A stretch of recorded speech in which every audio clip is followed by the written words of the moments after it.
This is Fred and Sheila McCoy. Hi. We're at the Hatfield McCoy Museum in Liberty, Kentucky. FredMcCoy.com or HatfieldsMcCoysMuseum.com for more information. This is another segment of Keeping It Real. And when we say keeping it real, that's where Sheila and I have heard something, somebody told us something, we've read something, or we've seen videos on YouTube or TikTok or something about the Hatfield McCoy feud, and they're simply not true or they haven't been proven. Today, we're going to talk about Bill Richardson, the West Virginia historian that we've made a couple of videos about so far. Once again, we don't usually name people. We just say we saw a YouTuber, saw this, saw that. But historians, book authors, and liars, we like to call out. If they just strictly tell a lie, we want to call them out. If they're a historian and they say something, we think they should know better. And if they're authors, we do the same. It's not to be mean, it's not to be rude. I know it sounds like it and probably looks like it, but you can put lipstick on a pig, still a pig. So every how it turns out is what it turns out. We didn't make these statements. Right. We're watching these videos or reading these articles, and we see this or hear it, and then we respond to it. We didn't make these statements. We're not responsible for them. But the person that made them, we're holding accountable at this time. Saw Bill Richardson on a video, and he says, after the pig trial, after the famous pig trial, where Randall had said his pig was stolen, and they held the trial, and Preacher Ants, the Justice of the Peace, which is my great-great-grandfather, Preacher Ants Hatfield, he got 6 Hatfields, 6 McCoys, thinking he would get a hung jury, a mistrial. He would be free from making any decisions. He didn't want to make nobody mad at him, and everybody would go their separate ways. Well, Selkirk stood up and voted with the Hatfields. Now, that's old news. Bill Richardson says, quote, Randall said, "This is not a just verdict. Selkirk was beholden to his job." And the judge said, "If you had a problem with the jury, you should have said something earlier." And what he done, he just spoke that into history. I don't know where to start on it.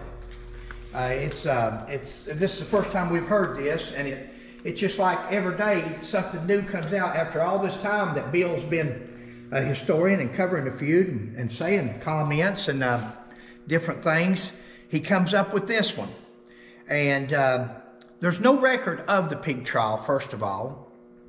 But we know it existed. We know it happened. And we know that Preacher Ants tried to smooth things over with everybody. Right. But for him to say that the judge told Randall, if you had a problem with this, you should have said something earlier. And what he's referring to is Selkirk actually worked for Devil Ants Hatfield. There's Selkirk. Okay. And that's a drawing, a sketch from court from the 17th of February, 1888, from the Louisville Carrier Journal of Selkirk McCoy. Him and 2 of his sons worked for Devil Ants at the logging yard. And everybody did feel that it was one-sided because he was married into the family and he worked for Devil Ants and he was in fear of his job. In fact, Sheila and I, the next video we do, I want to find the article where Selkirk gives an interview. I think we've done one on this before, but we'll do another one.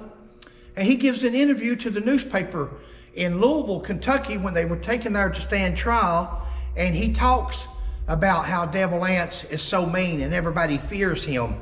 And once he gets mad at you, nothing's going to do till he takes revenge on you. Yeah. And that was Selkirk's own assessment of Devil Ants Hatfield. So he very well could have been in fear of his job or even his life if he went against Devil Ants or what he was told to do. But that's irrelevant. This is about, Randall said this is not a just verdict. Selkirk was beholden to his job. And the judge said, this is what Bill Richardson, historian, says, and the judge said, if you had a problem with the jury, you should have said something earlier. I like to hear that, Bill, wherever he said that at, or see the document where Preacher Ants said that, because that simply did not happen, and that was spoken. Or if it did happen, there's no record for it. We know that because we've researched the feud all of our life too. And there's nothing, that's the first time we have ever heard that the judge said, my great-great-grandfather, Preacher Ants Hatfield, said, if you had a problem with it, Randall, you should have said something before now. You know, what people fail to think about is that Preacher Ants Hatfield baptized Randall and Sarah McCoy and most of their children. He was their preacher. Right. Again, the Hatfields on the Kentucky side of the river got along, and the Hatfields and McCoys on the West Virginia side of the river got along. It was just the Civil War that had caused the conflict. And I seen where Bill Richardson also said in that same video that it was mostly one-sided during the Civil War, that they didn't, I'm sorry to hold you up. No, take your time. I'm going to take some pictures here. You go find what you're looking for.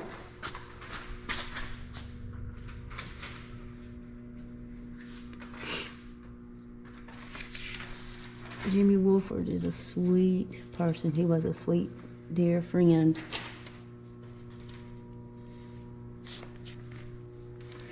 Bill Richardson said that a lot of people think the Hatfield McCoys were on different sides of the war, but that's actually not true. Now that's a quote from him. That's incorrect. While Devil Ants and Randall and others on the McCoy grandfather's side served with the South, Uriah McCoy, my great-great-grandfather, Randall McCoy, Devil Ants Hatfield, there was those like Asa Harmon McCoy,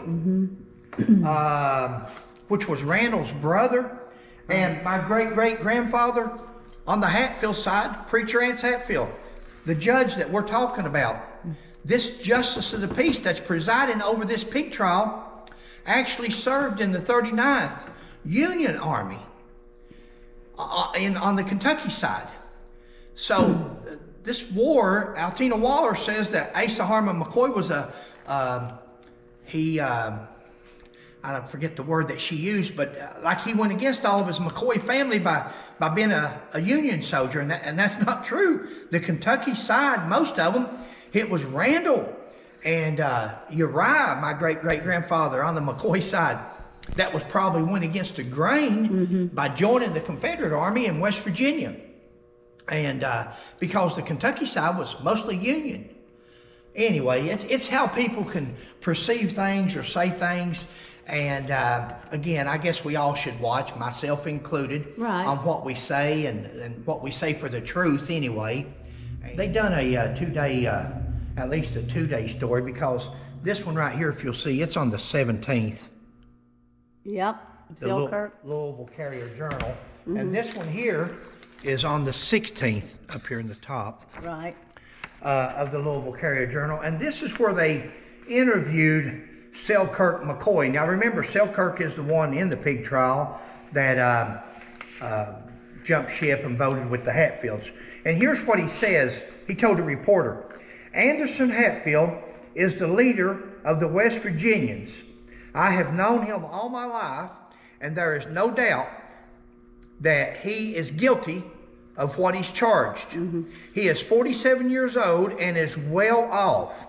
He is as clever man as you ever saw, but has the worst temper I ever knew, and the meanest and nastiest.